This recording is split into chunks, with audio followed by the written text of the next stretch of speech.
Good morning friends, and welcome to another episode of Lex's Budget Bunker Build. So interestingly, looking through the analytics of my videos, I lose 49% of my viewers in the first 30 seconds. So I'm guessing my preamble isn't actually endearing to a lot of people. So I thought I'd just do the intro as I rip into it. See if that helps. I'll keep people watching a little bit longer.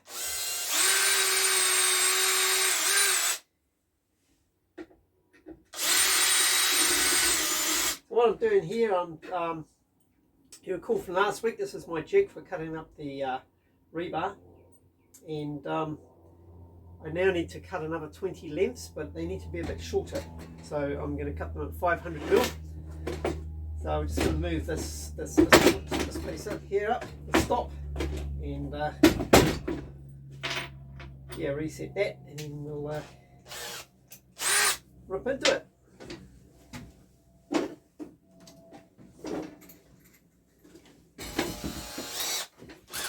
I hope everybody's had a great week. Oh, doesn't sound good, does it? There we go. Well, it's not been bad, to be honest. It's felt a little bit long. As usual, I'd rather be, I'll go right through, no, it doesn't. I'd rather be down here. In here working on this than at work, but you know how it is, bills have to be paid.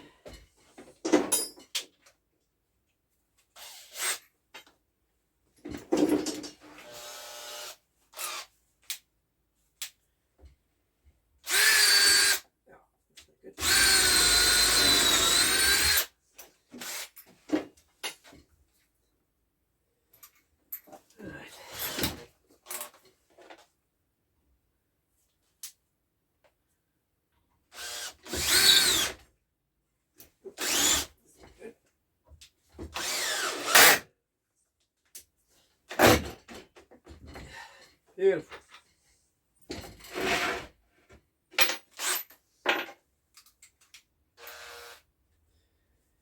Oops.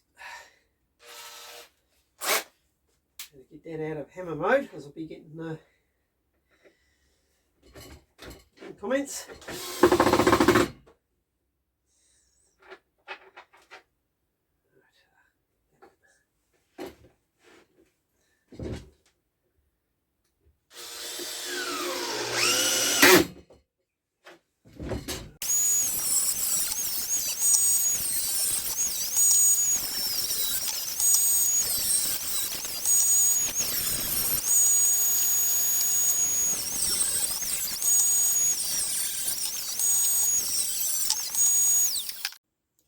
So I've been thinking about how I'm going to weld these pieces of rebar together. So you can imagine I've got one piece already in the clay fixed, and I've got to weld the other piece on there, right? So it's got to go on the end. But what I need to do is make sure it's in a straight line with the first piece, because if it's on the piss slightly, when I'm knocking it in, it's going to cause all sorts of problems. It needs to be exactly in line. So I'm trying to work out how to do that, and I think I've come up with a solution. So I'll get a piece of plate like this, and just put a piece in the middle there, and weld a couple of pieces of rebar either side. So I'll weld along here, cut this off, and then when I go to use it down in the bunker, you can imagine if that's the piece that's in the clay, and then I'll put the new piece there and I'll clamp them, a couple of G-clamps, and I think, you know, that's going to hold it in line, and it'll be a perfectly straight piece once I finish welding. So I'll be able to tack it there, and take this thing off and complete the weld and knock it through. So that's my thoughts on that. So we'll see how that works out.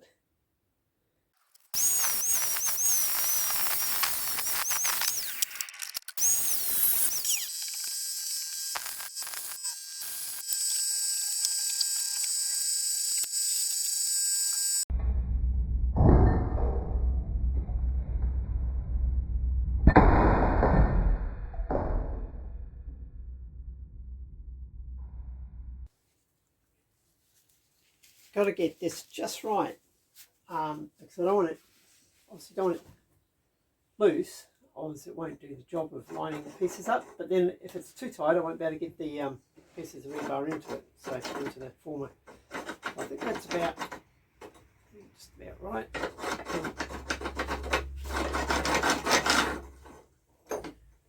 Slide them in and out with difficulty, which is fine.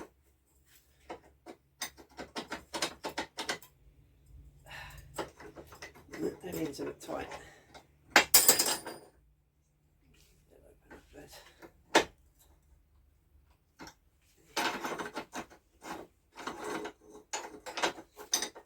Yeah, I think if I clean the ends, of the rebar up,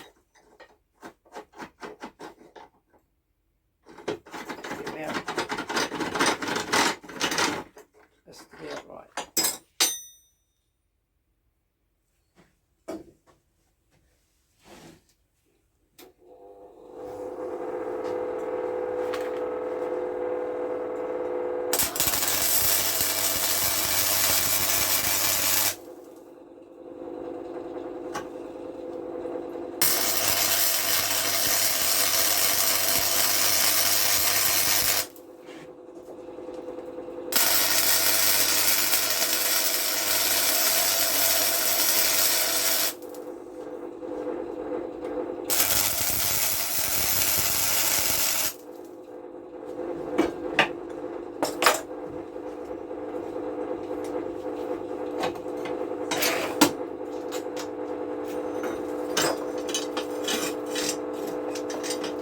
There we go, so I reckon that's about perfect.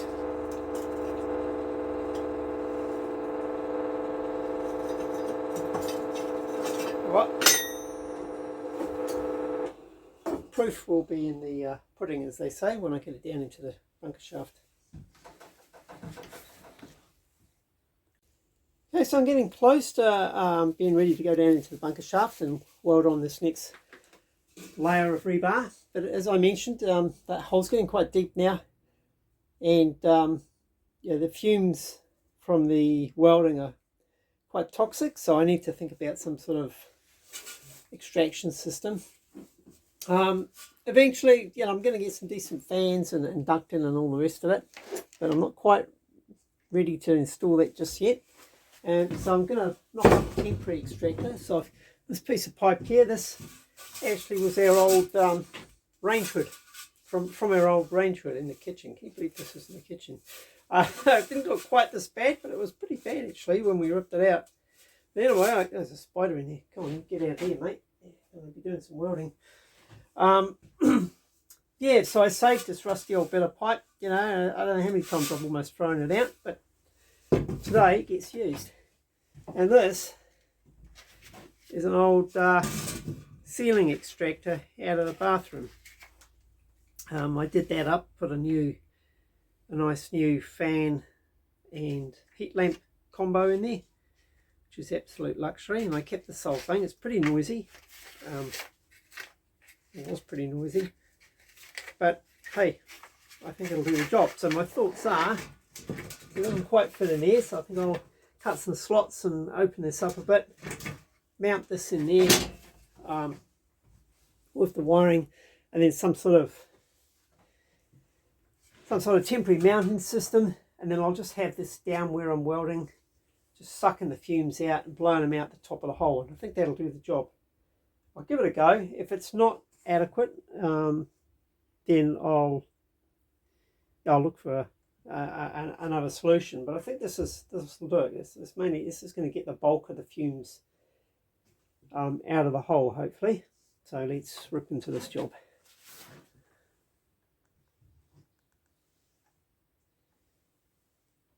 Okay, guys, I'm going to solder on a 3-pin plug now onto this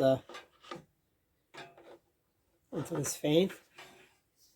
So when I'm using 12-volt stuff, I'm quite happy to, if I'm just doing something that's sort of pretty temporary, which is what this is. I mean, this is going to be a permanent solution. Yeah, when I'm doing that on 12-volt, I'm quite happy to use something like chocolate blocks. You know, those quick connectors. When it comes to 240 volts, so the New Zealand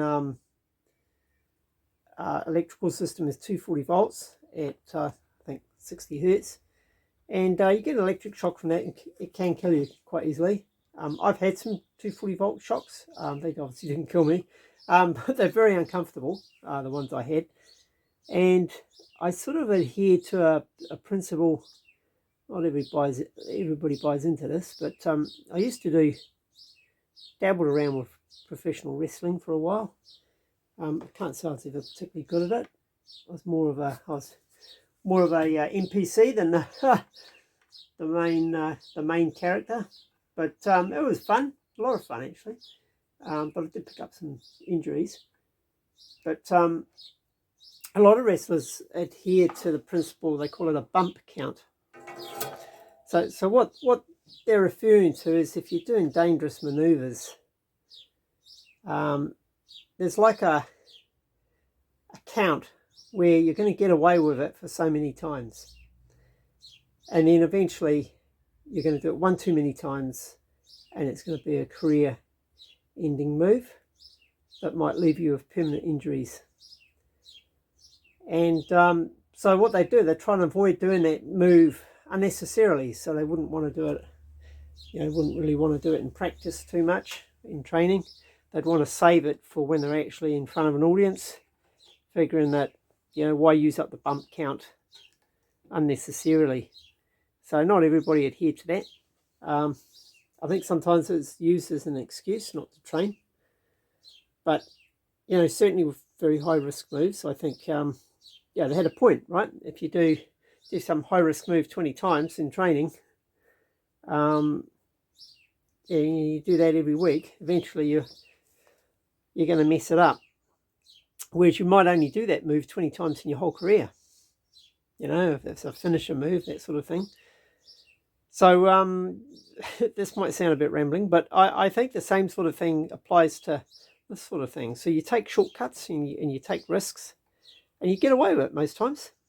You'll get away with it, but eventually your bump count will run out and you will get seriously hurt or killed. And when it comes to 240 volts, I do take that serious. So this is why I'm welding on a 3-pin plug, soldering, sorry, not welding.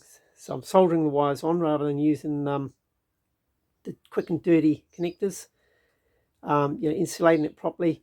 I've used 3 pins rather than 2, so this fan actually has 3 wires, so it has an earth as well. A lot of stuff doesn't bother with an earth, but I think it's worth it, because if there's a short circuit, that can save your life.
Right guys, I'm down in the bunker shaft. You'll have to excuse the noise. This is why that's the reason I actually replaced that extractor fan in the first place out of my bathroom, because I got sick of the noise.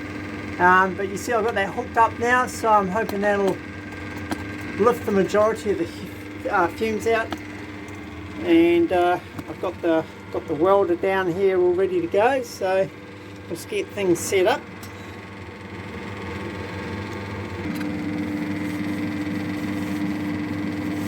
So friends, one of the first things I'm going to do is put on some sunblock, which you might think a bit strange. I'm 3.5 meters underground, not a lot of sun down here, but the MIG welder, actually when you're welding, emits a lot of ultraviolet radiation, a surprising amount.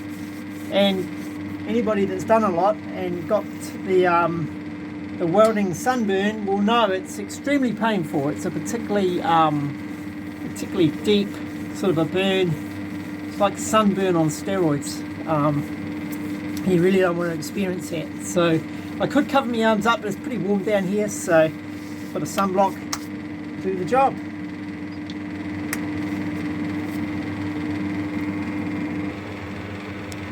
Right friends, you can see I've got this jig that I made up. I've got that clamped on there, and piece of rebar. So now I'm just going to tack that weld there, then I'll take this off, weld right around and bash it in. We'll see how that goes.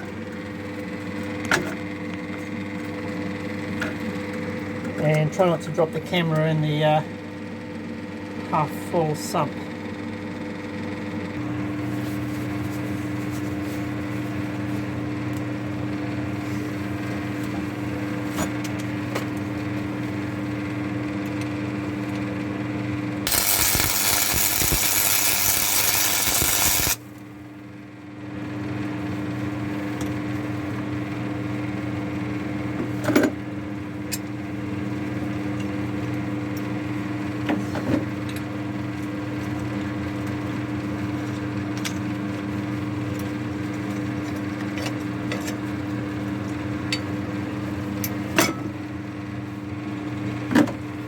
Looks pretty good, guys. Pretty good. It's straight.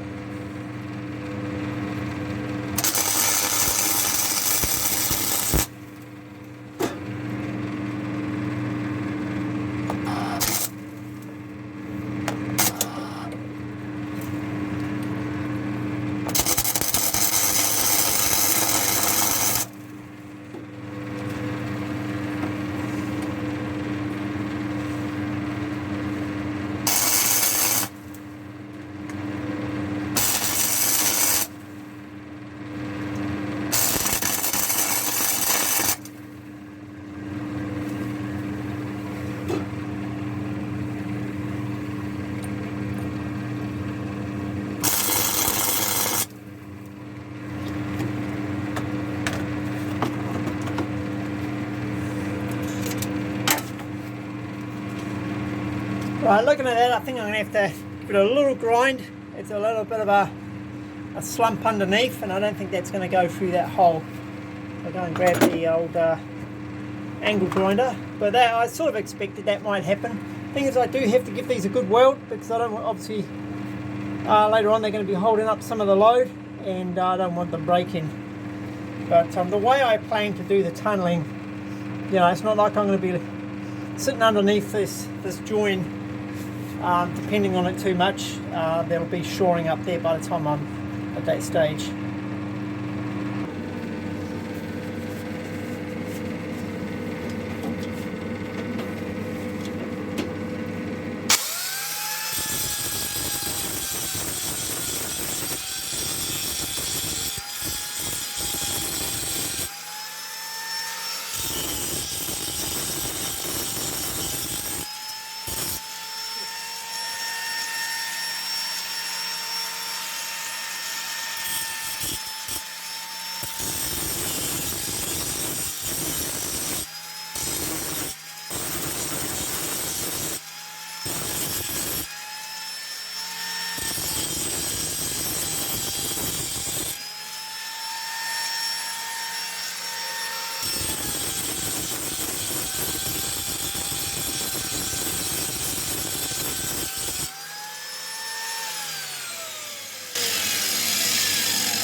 Alright, it's clobbering time, guys.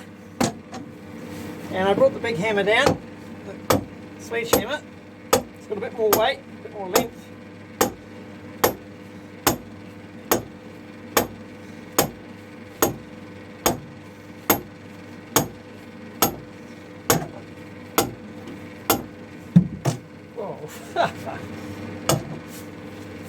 Honestly, there's not a lot of room here.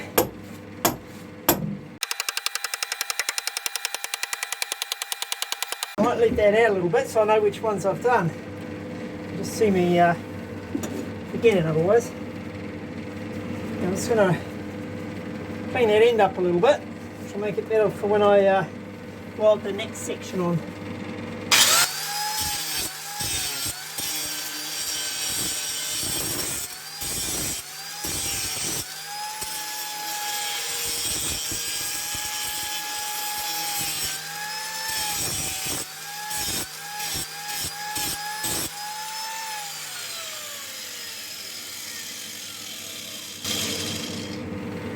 Alright, one down, 19 to go.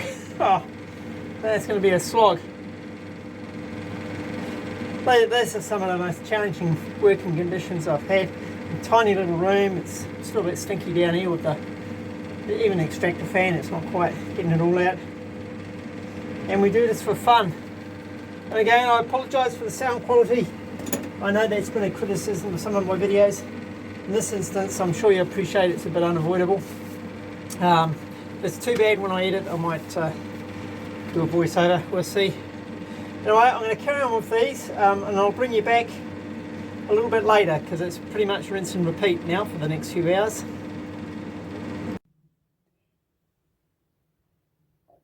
Right friends, so I ended up having a slight change of plan. Rather than putting just one layer in, like an extra length across the whole layer. I've actually completed these, so I've put 2 extra lengths on each one of these. So these rods now go back 1.7 meters, and about 1.5 of that is inside the clay. So by the time I dig back a meter, I'll still have half a meter inside the clay. So that's the idea. So I've got 7 of them done, and there's another 13 to go. Such hard work. I ran out of time and ran out of energy, to be honest. But anyway, that's progress. So that brings another weekend to a close. They just seem to come and go so quick. But as you saw, I got a bit of progress done. So just thanks everybody for watching the video and keeping supporting the channel. Special shout out to my Patreons and your continued support. Very much appreciated. And very much appreciate everybody that subscribed and likes the videos and watches them, of course, and comments on them too. So it all helps with the channel. And yeah, until next week, guys, keep safe out there. Have a great week. And this is Lex out.